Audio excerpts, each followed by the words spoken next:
அது வந்து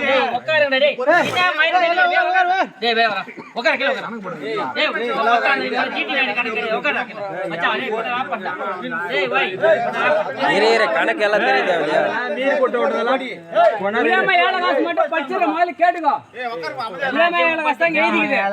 மத்தவங்க ஏதோ வரதும் சொல்லிடுறேன் கேட்டுக்கோ. 21, 22, 23 சேகரிக்கிற பைசா வந்து அசல் வந்து 1,42,000 ரூபாய், வட்டி வந்து 82,360 ரூபா, வட்டி அசலும் சேர்த்து 2,24,360 ரூபா இருக்குது சேகர்கிட்ட. ஒரு மாசத்துக்கு வட்டி மட்டும் 2,840 ரூபா சேகர்கிட்ட ஒரு மாசத்துக்கு வட்டி.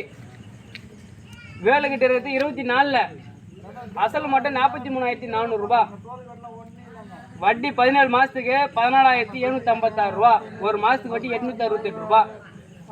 வேலு 2025 22,300 ரூபா வட்டி. ஆமா அசல் வட்டி வந்து 2,200 ரூபாய், சேர்த்து 24,500 அவர்கிட்ட இருக்குது. மொத்தம் 5 வருஷத்து காசு 3,07,016 ரூபா இருக்குது. புளியமா ஏழை காசு மட்டும். இன்னும் மற்ற காசு வர்றது என்னன்னு தெரியல. பெண்டிங் காசு 7,016 ரூபா வட்டி அசலும் சேர்த்து. இது மீன் பெண்டிங் காசு